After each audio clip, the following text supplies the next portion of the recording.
Kuncen pertama, ini menawarkan ritual pesugihan dengan tumbal. Kuncen kedua, ini meminta si Jum ini untuk betapa di salah satu lereng gunung. Jum tidak mau. Aku tidak mau. Kuncen ketiga, ini menjanjikan keberhasilan dengan cara yang simpel, yakni dengan mengandung janin sosok yang akan memberikan kekayaan. Kuncen itu melihat aku udah diraba, aku udah dilihat katanya bisa. Aku cocok, aura aku bagus untuk mengandung si janin ini. Mbak, jangan. Ya udahlah, kamu udah usah khawatir. Pokoknya kamu temenin aku. Dan Ida ini bertanya, lantas siapa sosok laki-laki selingkuhan yang akan meniduri kamu? Si Kuncen itu sendiri. Di Jumat pertama, mereka tidak ngapa-ngapain. Sama sekali tubuh Jum ini tidak disentuh sama juru kunci tua bangka itu, sama sekali tidak disentuh. Jadi dimandikan, memang dalam keadaan telanjang ya, dimandikan, mandi kembang. Lewat tengah malam, si dukun ini menyuruh si Jum ini naik ke atas ranjang yang pakai kelambu, yang ditata kayak ya kelambu kayak ranjang pengantin baru lah. Ketika si Kuncen ini menyuruh si Jum masuk ke dalam kelambu, dari luar kelambu, si Kuncen ini berjalan mendekati kelambu itu, mau masuk ke dalam kelambu. Tubuh Kuncen ini terlihat tegap, kekar, berotot, dan berbulu. Dan ketika gitu, si Jum ini diwik-wik sama juru kunci di malam Jumat keempat di bulan pertama, itu rasanya kayak tersiksa, sakit sekali. Bismillahirrahmanirrahim. Assalamualaikum warahmatullahi wabarakatuh. Kembali lagi bersama saya, Rio Wijaya, di sebuah kisah misteri.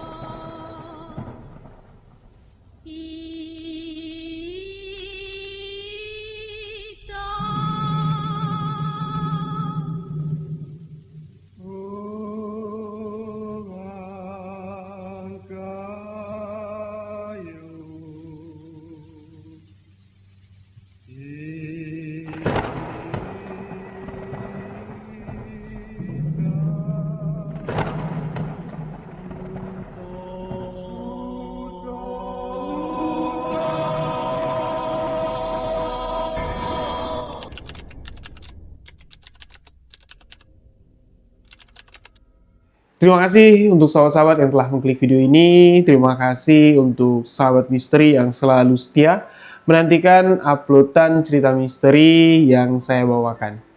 Kemarin kita udah live streaming ya, panjang lebar membahas tentang pesugihan kandang bubrah, dan alhamdulillah antusiasme sahabat-sahabat di live streaming kemarin keren banget.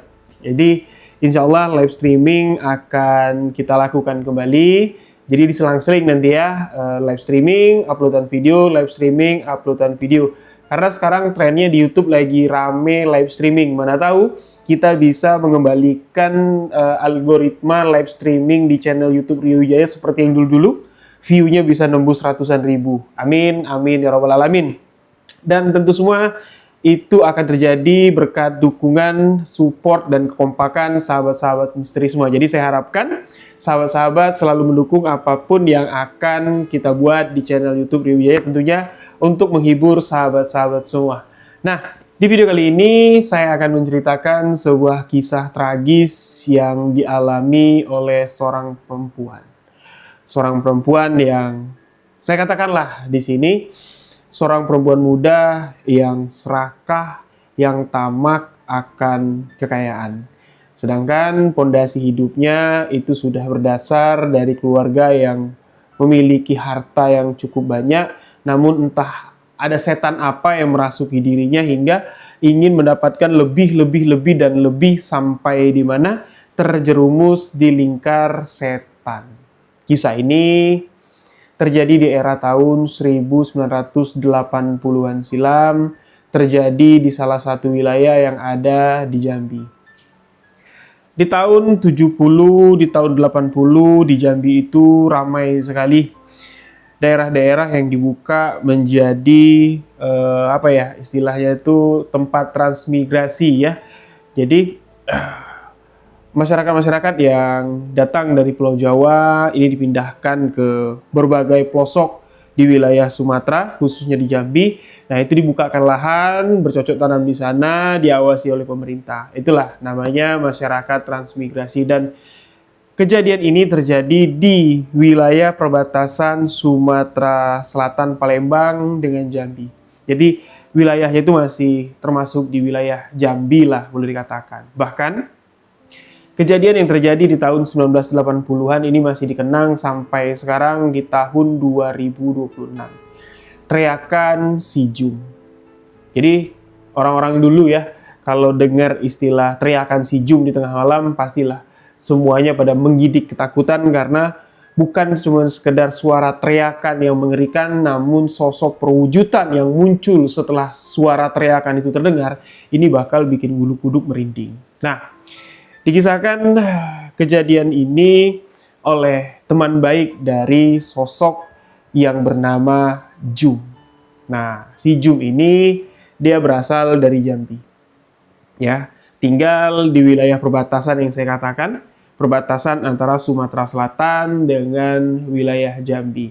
Ya, daerah Jambi lah kita katakan di sini. Narasumber yang membagikan kisah ini itu anak dari teman baiknya si Jum yang berasal dari warga transmigrasi dari daerah Jawa, di Pulau Jawa. Sebut saja namanya Ida, ibu dari narasumber yang membagikan kisah ini kepada saya. Jadi si Ida ini berteman sama Jum. Nah, si Ida ini punya anak, anaknya si Ida inilah yang jadi narasumber yang membagikan kisah ini kepada saya untuk saya bagikan kepada sahabat-sahabat semua. Jadi di sini saya ingin menyampaikan pesan dari narasumber kita, jangan menjudge ibu saya ya, jangan menjudge Ida sebagai orang yang cukup berperan dalam kisah yang akan diceritakan ini, namun di situasi itu Ida hanyalah mengikuti apa yang diinginkan Jum, yang mana pada saat itu Jum ini adalah majikan dari si Ida. Jadi sudah disampaikan pesan dari narasumber kita, jadi tidak ada komentar yang menjudge. Jadi ambil hikmah pelajaran aja dari apa yang terjadi dalam kisah ini. Jadi pada saat itu, di era tahun 1980-an, Ida bersama keluarganya ini mendapat giliran ya, mendapat bagian dipindahkan dari kampung halamannya di Jawa untuk diberikan lahan pertanian menjadi masyarakat transmigrasi di Pulau Sumatera, diletakkanlah di perbatasan Jambi, Palembang. Di sanalah si Ida bersama keluarganya, bersama adiknya 2 orang laki-laki, Ida ini anak pertama, bersama ibu bapaknya, diberi sepetak tanah, diberi rumah hunian, dan bercocok tanamlah di sana. Yang mana pada saat itu komoditi yang ditanam adalah kelapa sawit. Bahkan sampai sekarang wilayah itu terkenal sebagai wilayah transmigrasi yang berhasil, yang sukses. Mungkin kalau kita lihat mobil Fortuner, Pajero, Strada 4x4, ya di kota keren-kerenan orang make, tapi di lokasi itu mobil itu hanyalah mobil yang dipakai buat melintasi lumpur wilayah perkebunan. Itulah suksesnya masyarakat transmigrasi yang berasal dari era 70-80-an silam yang ada di Jambi, ya. Nah, pada awal-awal pada saat menjadi warga transmigrasi, tentunya keberhasilan hanyalah sekedar harapan. Kaya itu hanyalah sekedar impian. Impian orang-orang yang bekerja keras membanting tulang jauh dari kampung halaman. Karena apa? Ya barang itu ditanam. Proses penanaman saja itu sudah berapa lama. Hasilnya lagi. Ya, kalau sekarang oke lah. Ada bibit unggulan, ditanam 3,5 tahun sudah buah pasir. Kalau dulu jangan.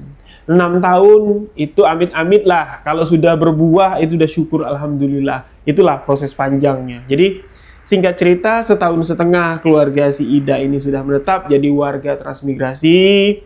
Camp mereka pun ini dekat dengan penduduk desa yang ada di sekitar. Jadi orang-orang transmigrasi dengan penduduk desa ya mereka saling berbaur, mereka saling akrab lah. Tapi maaf nih, sekali lagi saya garis bawahi, di era itu.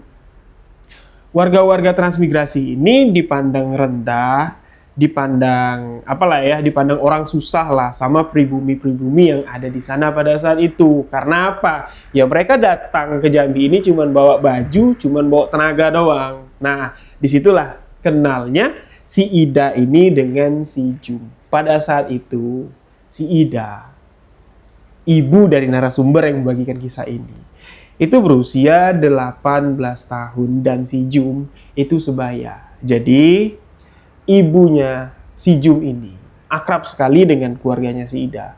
Setiap ada hasil bercocok tanam kayak sayur-sayuran, bonteng, terong, terus kacang panjang dan segala macam, setiap panen ibunya si Ida ini sebelum dibawa ke pasar itu pastinya menawarkan dulu kepada keluarganya si Jum, ke ibunya si Jum. Ibunya si Jum atau keluarganya si Jum lah, ibu bapaknya si Jum, ini dikenal sebagai tuan tanah yang ada di sana. Tanahnya luas, tapi tidak ada yang dikelola menjadi perkebunan sawit. Karena sawit pada masa itu, ya komoditi yang awam lah bagi para penduduk-penduduk. Jadi mereka masih nanam getah karet, masih nyadap getah karet lah bahasanya. Nah, dari situlah keakraban mereka. Si Ida pun ini sering diajak jualan ke rumah keluarganya si Jum, sampai di mana ibunya si Jum ini menawarkan pekerjaan kepada si Ida. Ini ibunya Jum ya, ngomong sama ibunya si Ida. Itu anakmu kalau di kebun sana bantu-bantu apa aja. Ya apa yang bisa dia bantu. Tapi yang paling pastinya itu masak. Karena aku sama bapak dan adik-adiknya itu kan ngurus ladang. Dialah yang di rumah beberes, masak dan segala macam.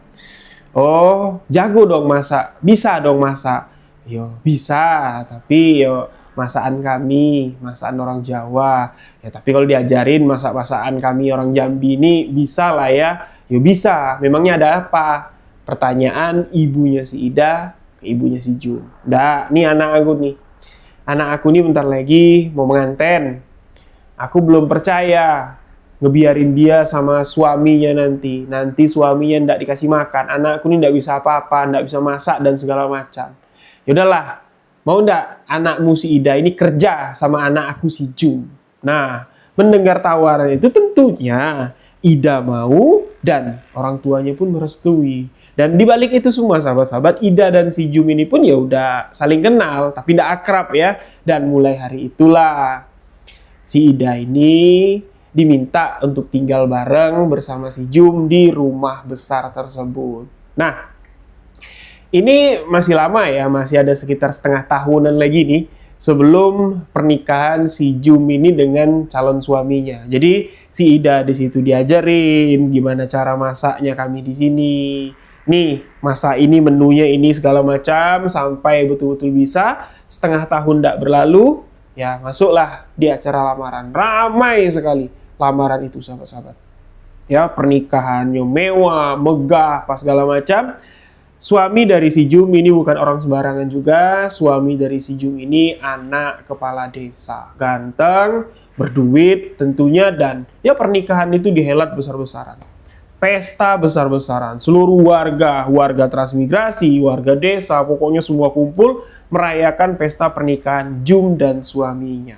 Nah, suaminya Jum di sini tidak disebutin namanya ya, karena tidak terlalu terkait nanti dengan kisah ini. Jadi cuma nama Jum aja lah di sini yang kita naikkan. Dan singkat cerita, setelah resepsi pernikahan itu, Jum bersama suaminya ini masih tinggal bersama di rumah ibu bapak Jum kurang lebih sekitar 2 minggu. Setelah 2 minggu barulah mereka ini pindah ke rumah yang sudah disediakan oleh orang tua dari mempelai laki-laki. Bapak mertua lah dari si Jum ini.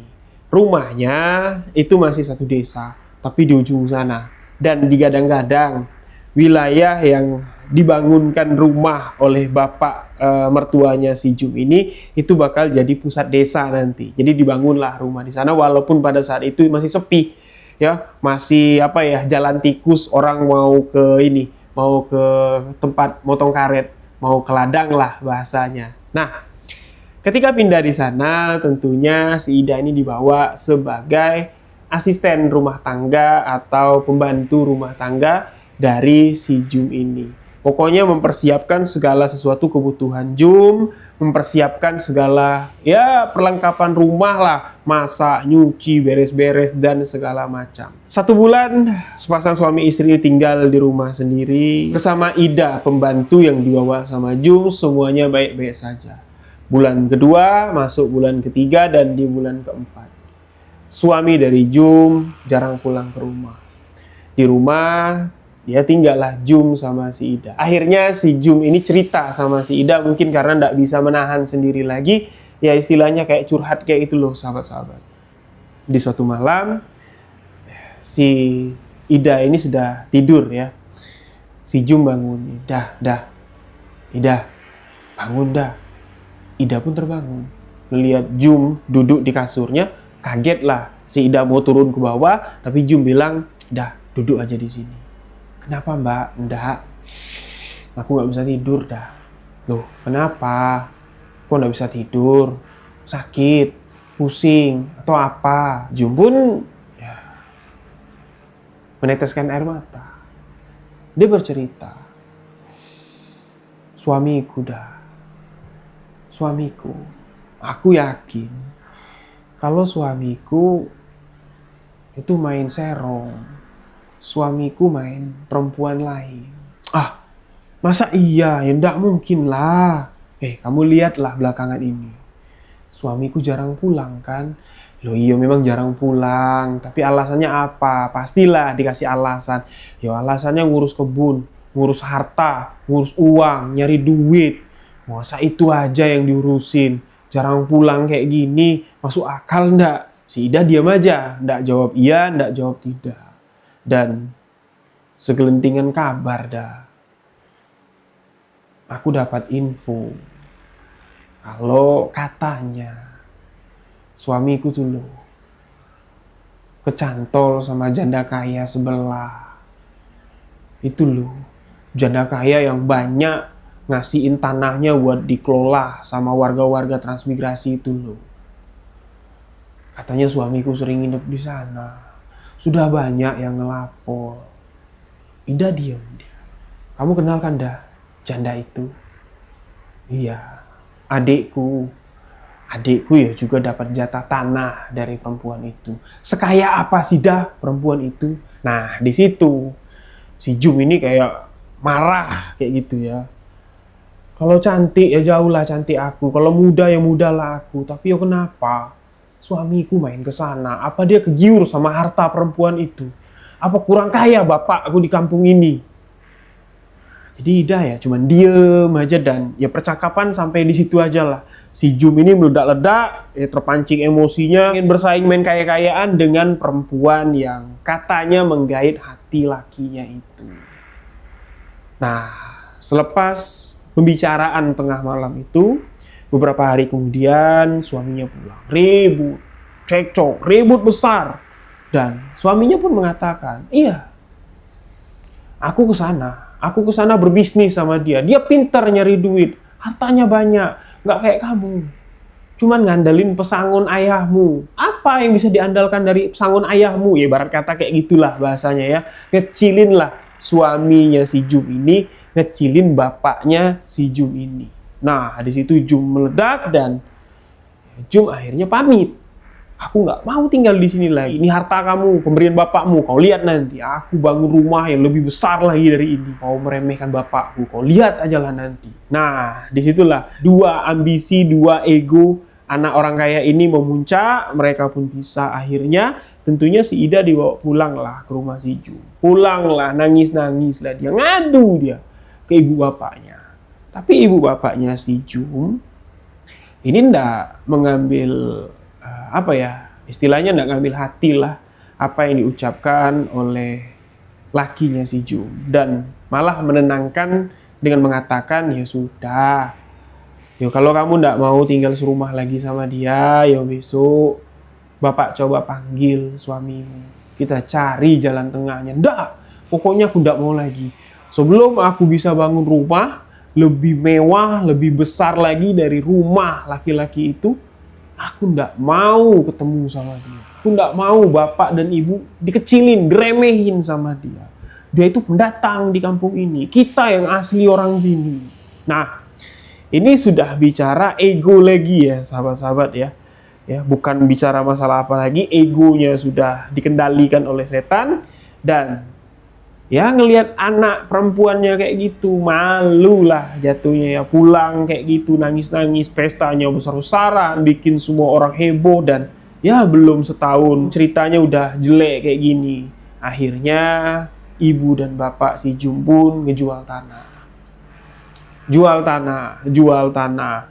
Bangunlah sebuah rumah yang sesuai dengan keinginan si anak.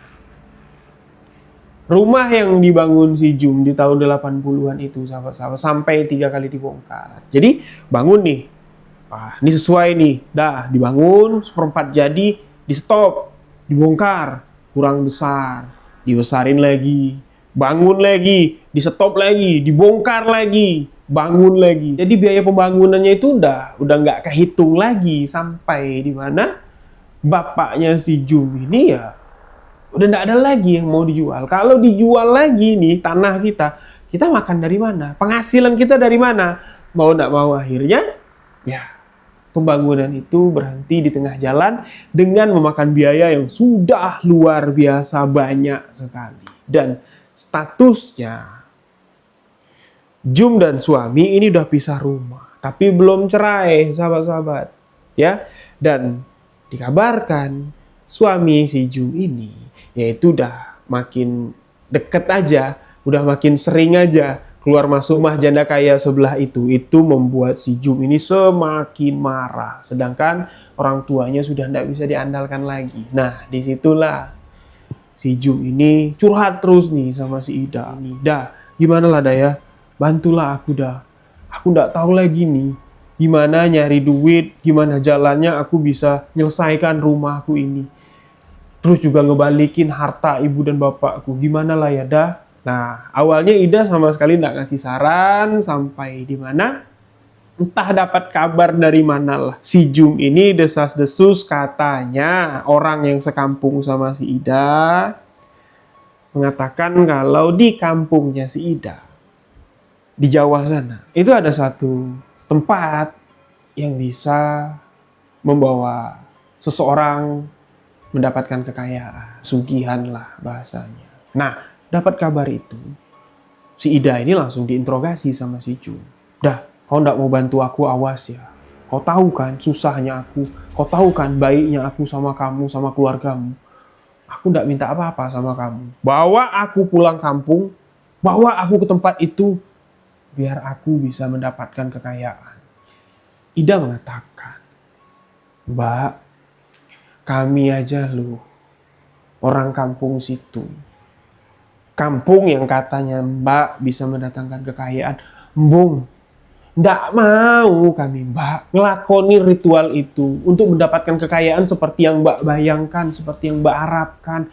Kami loh Mbak, pindah dari Jawa, ninggalin tanah kelahiran kami ke sini, nyangkul, panas-panasan, bercocok tanam, berkebun, biar bisa makan. Kami loh Mbak, ndak kepikiran buat ke sana. Ya itu kan kalian.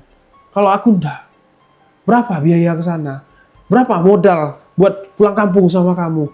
Ayo bawa aku. Nah, karena terus dipaksa, akhirnya Ida pun mau membawa Jum pulang ke kampungnya, ke Jawa sana, untuk mencari apa yang dicari oleh Jum, yakni ritual pesugihan.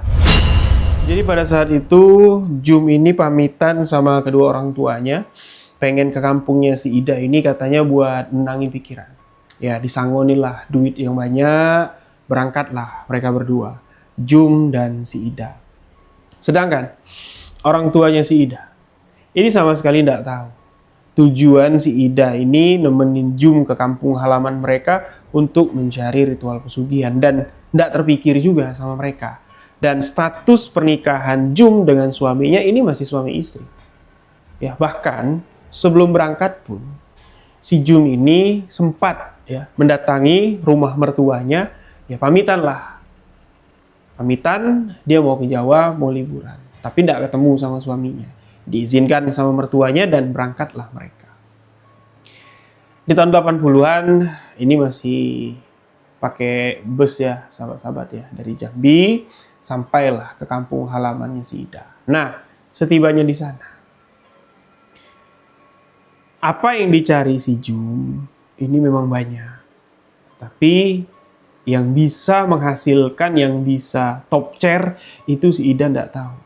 Jadi mereka merunut dari bawah, bertanya kiri kanan ke warga sekitar, sampailah di mana beberapa kuncen pesugihan namanya sudah dikantongin sama si Ida, lokasinya sudah dikantongin sama si Ida. Si Jum yang menggebu-gebu, pengen cepet, tapi tidak tahu apa yang akan dihadapinya, ya ini maju terus dia.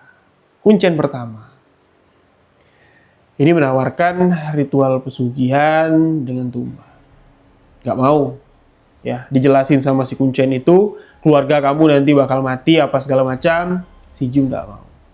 Gagal. Kuncen kedua ini meminta si Jum ini untuk betapa di salah satu lereng gunung. Jum tidak mau. Aku tidak mau.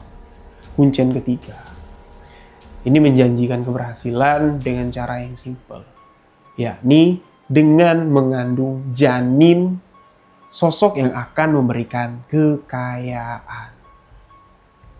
Dengan cara Jum yang statusnya masih istri orang ini harus melakukan perselingkuhan sampai hamil. Dan ketika hamil nanti, ritual itu akan terikat dan setelah si cabang bayi lahir, kekayaan akan didapat oleh Jum. Dan tentunya Jum memilih jalan itu tanpa si Jum ini diskusi dulu sama si Ida. Nah, udah deal, udah sepakat, ya. Malam ritual perselingkuhan atau week-weeknya itu akan ditentukan nih sama si kuncen, ya. Barulah si Jum ini cerita sama si Ida. Dah, ini cocok nih sama kuncen yang ini. Kenapa mbak? Apa mbak syaratnya? Wis gampang syaratnya. Pokoknya kau tungguin aku di sini ya sampai berhasil. Ya wis, enggak apa-apa, aku temenin. Tapi apa, Mbak? Apa yang akan kau lakukan? Jum cerita ke Ida.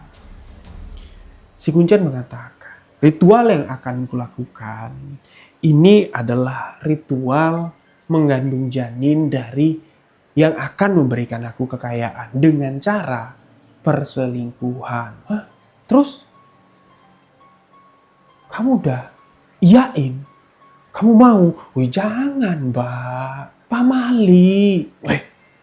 Daripada yang kuncen pertama, kuncen kedua, aku disuruh betapa, aku disuruh nganungin. Dak lah, ini ndak apa-apa. Toh juga aku belum ngandung kan. Yo, bahaya loh mbak. Itu bahaya. Itu adalah ritual pesugihan terlarang. Di kampung kami sudah banyak korban yang gagal dalam ritual pesugihan ini. Gagal gimana maksud kamu? Gagal untuk melahirkan janin itu. Orang yang melakukan ritual pesugihan itu mati ketika janin yang dikandungnya ini keguguran. Jarang ada yang berhasil. Ya, tapi itu kan nasib mereka mungkin buruk. Kuncen itu melihat aku udah diraba, aku udah dilihat katanya bisa. Aku cocok, aura aku bagus untuk mengandung si janin ini. Mbak, jangan. Ya udahlah, kamu udah usah khawatir. Pokoknya kamu temenin aku. Dan Ida ini bertanya, lantas siapa? Sosok laki-laki selingkuhan yang akan meniduri kamu. Si kuncen itu sendiri. Makanya keberhasilannya itu 100%. Si Ida udah gak bisa ngomong apa-apa lagi. Ya wis lah. Tapi ingat ya mbak, setelah kamu ngandung, kita pulang. Ya terserah. Yang penting aku jalanin dulu ritual ini. Nah, proses ritual itu bukannya sekali. Ya, hampir kurang lebih sekitar 2 bulan. Ritual itu dijalankan sama si Jum. Jadi, setiap malam Jumat di 2 bulan itu. Dari mulai sore Kamis, sampai Jumat sore. Itu si Jum di rumah si Kuncen. Dan Ida nggak ikut. Jadi setelah 2 bulan berlalu, si Jum ini menurut si Kuncen dinyatakan hamil. Syarat-syaratnya ketika hamil itu sudah dijelaskan sama si Jum. Ketika melahirkan nanti. Terus juga ada fase-fasenya nanti ketika sedang mengandung di usia kandungan 3 bulan, masuk 7 bulan, masuk 9 bulan. Itu nanti ada malam-malam tertentu. Sosok ayah dari janin yang dikandung sama si pelaku pesugihan ini akan datang. Dengan perwujudan apapun harus diterima. Nah, diberilah kendit kain jimat untuk dipakai sama si Jum selama mengandung. Dan kehamilan dari si Jum ini tidak semua orang dapat melihatnya. Hanya orang-orang tertentu saja yang dapat melihat kalau si Jum lagi hamil. Kalau orang awam, kelihatan perutnya si Jum ini ya normal kayak perut wanita pada umumnya. Wanita-wanita yang tidak mengandung lah kayak gitu. Jadi tidak semua orang tahu kalau si Jum ini hamil. Termasuk Ida. Sama sekali tidak kelihatan, Ida bilang. Kalau perut si Jum ini besar, mengandung. Jadi setelah proses itu selesai, pulanglah mereka ke Jambi lagi. Pulanglah mereka ke kampung dengan wajah si Jum ini yang senang sekali.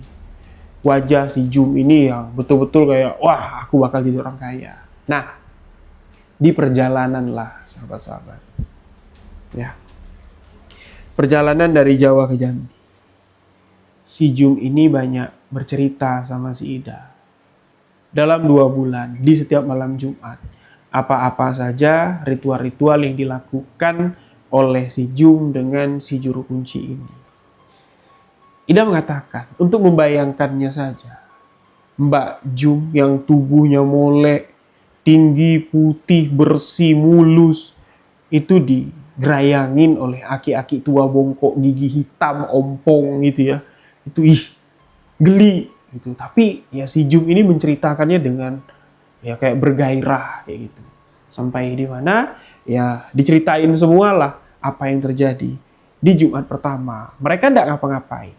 Sama sekali tubuh Jum ini tidak disentuh sama juru kunci tua bangka itu, sama sekali tidak disentuh. Jadi dimandikan, memang dalam keadaan telanjang ya, dimandikan, mandi kembang, terus disiapkan belanga. Ya, belanga itu kayak gentong kendi itu, dalamnya itu rempah-rempah, rebusan semuanya. Ya, disuruh duduk lah di situ, ditutup pakai kain kayak mandi uap kayak gitu. Katanya biar tubuhnya itu bersih, aura-aura negatif, aura buruknya itu pergi, wangi, apa segala macam. Nah, itu di Jumat pertama. Di Jumat kedua barulah lewat tengah malam, setelah prosesi penyembelihan ayam, si dukun ini menyuruh si Jum ini naik ke atas ranjang yang pakai kelambu, yang ditata kayak ya kelambu kayak ranjang pengantin baru lah.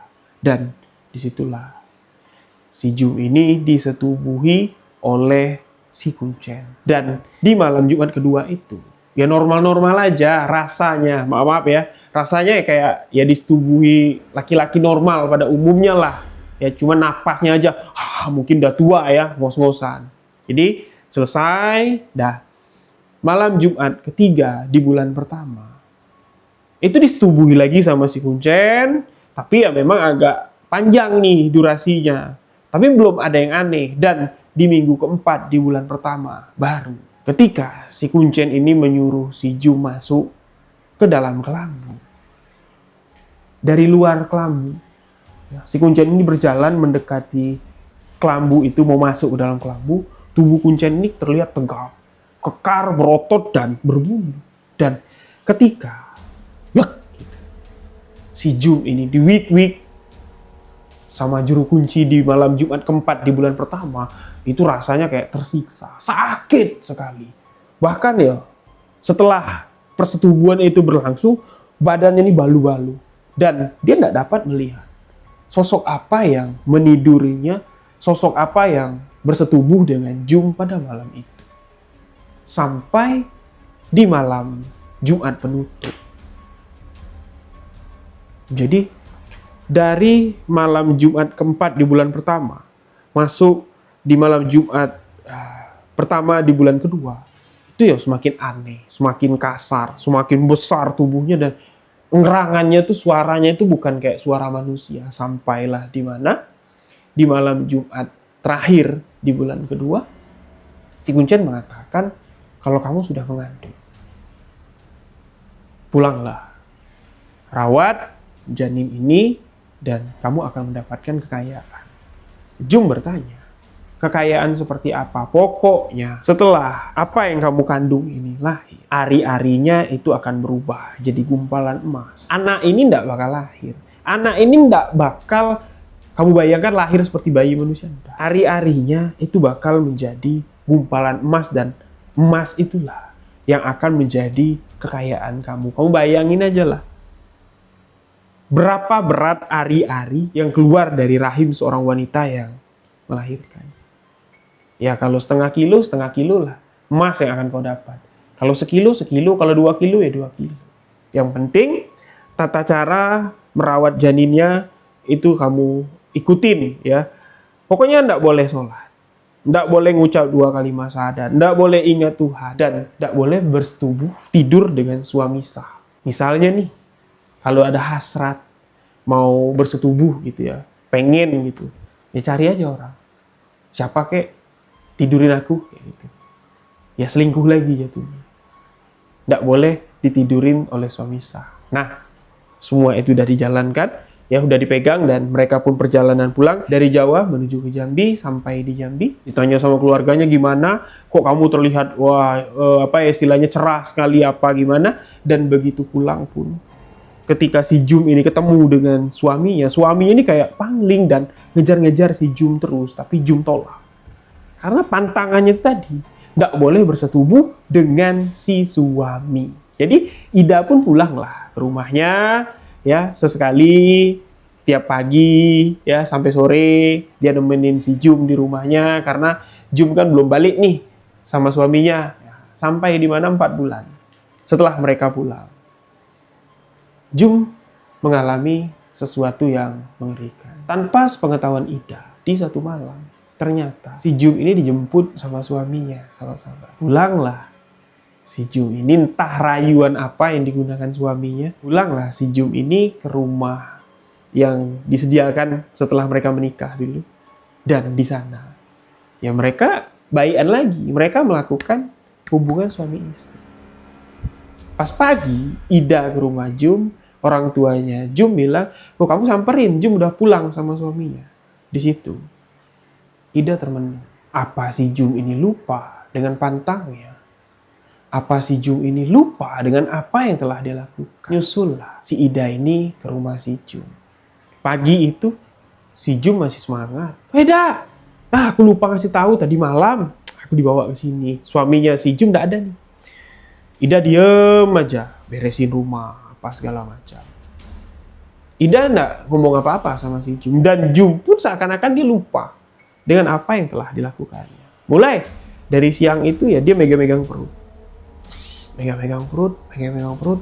Pas azan maghrib berkumandang, suaminya si Jum baru pulang, baru masuk kamar. Ida lagi di dapur, beres-beres, mau nyiapin makan nih habis maghrib. Suaminya si Jum teriak, tolong dah, sini dah, tolong dah. Jum pun berteriak, teriakannya kencang dan hilang. Ternyata pas Ida masuk ke dalam kamar, dalam keadaan ngangkang, dari sela-sela pahanya si Jum ini darah mengalir deras.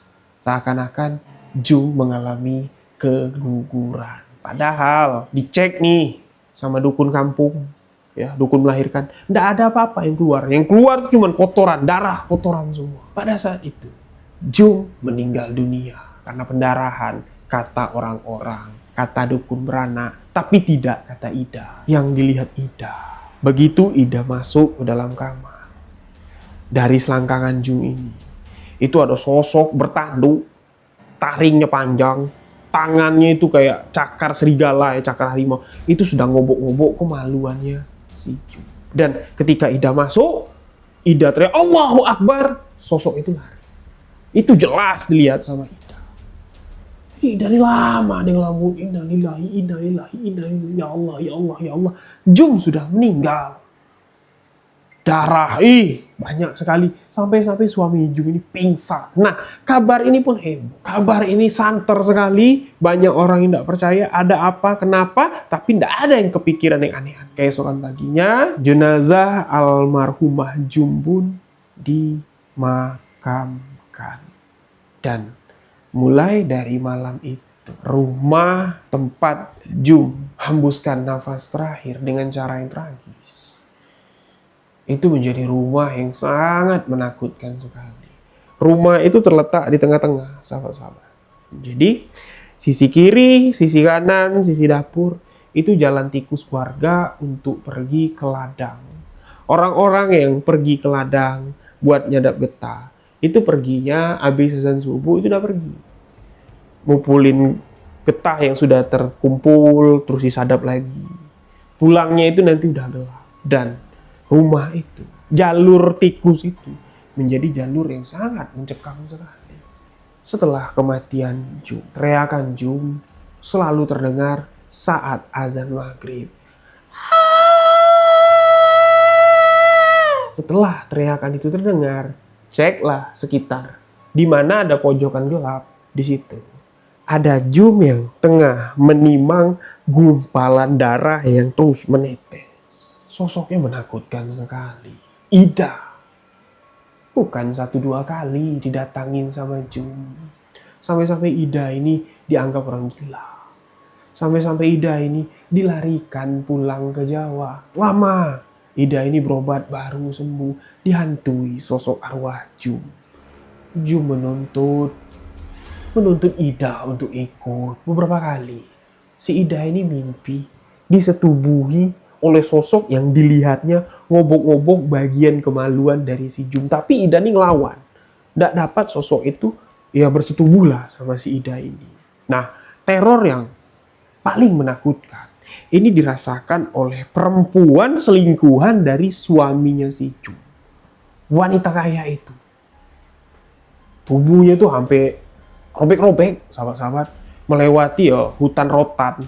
Jadi, wanita kaya ini selain dia membagikan tanah buat dikelola sama warga transmigrasi untuk dikelola sawit, terus juga dia banyak perkebunan karet, dia juga punya apa ya istilahnya kayak bumbun kayak perkebunan rotan kayak itu. Jadi rotan ini nggak bisa rotan-rotan yang besar-besar itu ya, itu nggak bisa hidup di tanah yang kering, itu pasti di rawa. Nah, di daerah perkebunan rotan si perempuan kaya ini, si janda kaya ini, itu kayak ada villa lah, boleh kita katakan kalau sekarang bahasanya ya. Nah, karena dia takut nih, di rumah sudah diteror sama sosok arwah Jum. Dia lari, ya. Dia lari ke villa di perkebunan rotannya. Nah, ini saksi matanya ada. 2 orang saksi matanya. Ya, preman lah boleh katakan, bodyguard di kampung itu jaga di pintu. Nah, si janda kaya ini di dalam, di rumah. Itu lewat dari tengah malam. Pertama, villa yang ada di kebun rotan ini tuh dia 2 lantai. Lantai pertamanya, ya itu kayak ruang tamu kayak itu ya. Lantai keduanya itu kamar si perempuan kaya ini, dan di bawahnya lagi itu tiang. Rumah bertiang 2 lantai. Jadi terdengar pertama itu teriakan dari bawah. Dari dekat tiang-tiang, dekat rawa itu, terdengar suara teriakan. Jum. Orang bilang Jum. Jum muncul. Nah, jadi preman yang satunya ini ngode nih ke yang lantai 2. Bawah. Turunlah mereka berdua. Pas mereka turun berdua, itu memang ada. Sosok Jum itu ada, sahabat-sahabat. Jadi yang digendong sama si Jum itu tuh gumpalan darah doang. Tapi darahnya tuh netes ke bawah-bawah sini. Pas Jum ngeliat kayak ini, dia nyeringai itu, giginya taring semua, matanya tuh putih, rambutnya tuh acak-acakan. Siapa yang tidak takut? Preman mana yang tidak takut? Berlarilah orang 2 ini, tinggallah majikannya seorang diri. Jadi pas preman berdua ini lari, majikannya tuh udah turun, terdengar suara manggil, woi tunggu, tunggu. Tapi nggak kedengeran lagi, nggak mau lagi orang berdua nih balik, dan itulah mungkin. Ini keyakinan dari warga setempat. Arwah Jum ini mengejar sosok perempuan kaya ini masuk ke dalam hutan rotan. Di dalam hutan rotan itu tubuhnya itu nyangkut. Jadi tancapan duri rotan ini merobek seluruh bagian tubuhnya, bajunya itu compang-camping, wajahnya itu udah tidak dikenali lagi. Mungkin dia menerobos masuk dalam hutan rotan yang durinya tajam-tajam itu ya, hancur langsung, robek dan ditemukan meninggal dunia. Itu teror yang paling menakutkan. Jadi teror yang biasa-biasanya yaitu setiap mendekati maghrib, siapapun yang lewat di sekitar rumah berdarah itu, rumah almarhumah Jum itu tadi, itu pasti mendengar suara teriakan dan carilah. Habis ada suara teriakan, carilah. Pasti ada di pojok-pojokan yang gelap-gelap, di bawah pohon, di semak-semak itu pasti ada Jum. Dia tidak ganggu, dia cuma nunjukin dia sedang menggendong sesuatu. Ini teror ini berlangsung cukup lama. Ya, jadi Ida yang boleh dikatakan ini gila lah orang bilangnya, dioper balik, keluarganya pun ya nggak mau banyak tanya juga dari orang karena terakhir nih si Jum ini kan pergi sama si Ida, dioper balik lah si Ida ini ke kampung halamannya, dan di kampung halamannya si Ida ini nemuin si juru kunci yang nidurin si Jum ini tadi, mengadukan kejadian kayak ini. Si juru kunci itu mengatakan ya saya udah tahu, karena dia melanggar pantang ya dia mendapatkan apa yang menjadi konsekuensinya. Padahal anak itu bagus. Dia bisa mendapatkan apa yang dia ingin, tapi dia tidak bisa menahan nafsu. Makanya kain kendit itu lalu diikatkan di perutnya supaya apa? Nafsunya itu terkunci. Tapi mungkin tidak dikenakan, ya suaminya datang, hasratnya naik, nafsunya naik, dan dia melakukan kesalahan. Si juru kunci itulah yang ngobatin si Ida ini supaya tidak diganggu lagi sama sosok itu. Karena ya permintaan dari si Jum yang sudah menjadi makhluk astral ini ingin membawa si Ida untuk masuk ke alam baka. Pengen si Ida ini mati. Nah, jadi itulah sahabat-sahabat teriakan si Jum. Terkenal itu di tahun 80-an. Jadi serakahan ya, itulah titik hancurnya seseorang itu ya di keserakahan. Sebenarnya kalau ya, kita pikir-pikir ya, apa yang kurang dari si Jum ini tadi, mak bapak kaya, suami juga kayak gitu ya, tinggal dicari jalan keluarnya aja lah supaya suaminya nggak kayak gitu lagi ya. Ini ndak nafsu, mau bersaing kaya, dan akhirnya ya terjebak dalam sesuatu yang tidak diketahui oleh si Jum. Jadi demikian sebuah kisah misteri kali ini. Gimana pendapat sahabat tentang cerita misteri kali ini? Tulis komentarnya di kolom komentar. Jangan lupa subscribe, like, komen, dan bagikan video ini. Yang mau mensupport saya dengan jalur Saweria, boleh. Link sudah saya siapkan di box deskripsi dan kolom komentar. Ya, terima kasih buat sahabat-sahabat yang sudah memberikan donate di Saweria. Jangan lupa live streaming akan tayang setelah video ini. Jadi hari Rabu video tayang, berarti malam Jumat kita akan live streaming bareng lagi. Oke? Mungkin di live streaming yang akan datang saya akan menelpon sahabat misteri yang mau bercerita atau mau menanyakan sesuatu, atau kita ngobrol-ngobrol lah ya via telepon dengan sahabat misteri. Mungkin ada sahabat-sahabat yang mau teleponan sama saya secara langsung nanti di live streaming ya. Di live streaming kita gaskan. Oke, tunggu live streamingnya. Pastikan pantengin terus notifikasi yang ada di channel YouTube sahabat-sahabat semua. Demikian. Jika ada salah kata, salah ucap dalam penyampaian kisah ini, mohon dimaafkan. Saya Rio Wijaya undur diri. Wabillahi taufiq wal hidayah. Wassalamualaikum warahmatullahi wabarakatuh. Salam sahabat misteri.